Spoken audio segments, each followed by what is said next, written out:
పేదవాడి సొంతింటి కలను సాకారం చేసిన ఘనత సీఎం జగన్దే అన్నారు మంత్రి గుడివాడ అమర్నాథ్.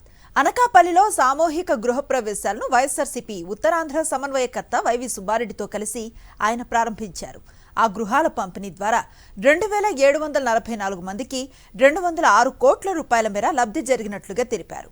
పాదయాత్రలో ఇచ్చిన హామీని సీఎం జగన్ నిలబెట్టుకున్నారని కొనియాడారు.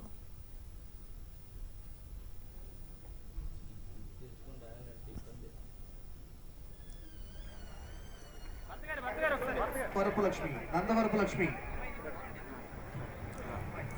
ఆమలపురపు సూర్యకాంత్.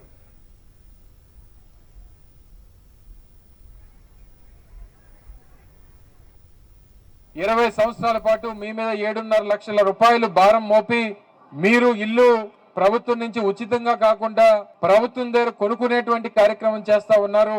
పేదవాడికి సొంతింటి కలని ఉచితంగా ప్రభుత్వం తీర్చాలి తప్ప వారి దగ్గర డబ్బు తీసుకొని చేయడం అనేటువంటి సమంజసం కాదు. మనం అధికారంలోకి వచ్చిన తర్వాత ఉచితంగా మీ అందరికీ కూడా టిట్కో గృహాలు అందిస్తానన్నటువంటి మాటని ఈ రోజు గౌరవ ముఖ్యమంత్రి జగన్మోహన్ రెడ్డి గారు నిలబెట్టుకుంటా ఉన్నారనేటువంటి విషయాన్ని ఈ సందర్భంగా తెలియజేస్తా ఉన్నా. కేవలం 1 రూపాయికి మాత్రమే మీకు ఈ రోజు టిట్కో గృహాలను అందించేటువంటి కార్యక్రమాన్ని చేస్తా ఉన్నాం. ఆ 1 రూపాయి కూడా ఏదైతే చట్టంలో ఉన్నటువంటి లొసుగులకి ఎవరికి ఆధారం కాకూడదు.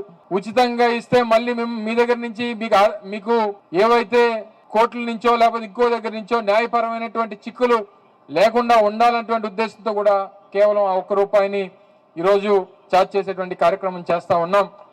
దాదాపు 75,000 రూపాయలు రిజిస్ట్రేషన్ ఛార్జెస్, దానికి కూడా ఉచితంగా గత ప్రభుత్వం రిజిస్ట్రేషన్ ఛార్జెస్ కూడా కట్టాలని చెప్పి లబ్ధిదారుడి మీద భారం మోపితే ఈరోజు రిజిస్ట్రేషన్స్ కూడా ఉచితంగా లబ్ధిదారులకి ప్రభుత్వం చేసి ఇచ్చేటువంటి కార్యక్రమం ఈరోజు ప్రభుత్వం చేస్తా ఉంది. సంక్రాంతి కానుకగా గౌరవ ముఖ్యమంత్రి జగన్మోహన్ రెడ్డి గారు ఈ టిట్కో హౌసెస్ ని ఇక్కడ నిర్మాణం చేసి, నిర్మాణం అంటే ఏదో గత ప్రభుత్వంలో చేసినట్టు గోళ్ల కట్టి రంగులేసి ఏ కనెక్షన్లు ఇవ్వకుండా లబ్ధిదారులకు ఇచ్చామని అనౌన్స్ చేసుకునే కార్యక్రమం కాదు. ఒక పేదవాడికి సొంత ఇల్లు అనేది ఒక కలది. ఆ కళని నిజం చేసిన గొప్ప నేత మన ముఖ్యమంత్రి, గౌరవ ముఖ్యమంత్రి జగన్మోహన్ రెడ్డి గారు. మామూలుగా నిజం చేయటం కాదు.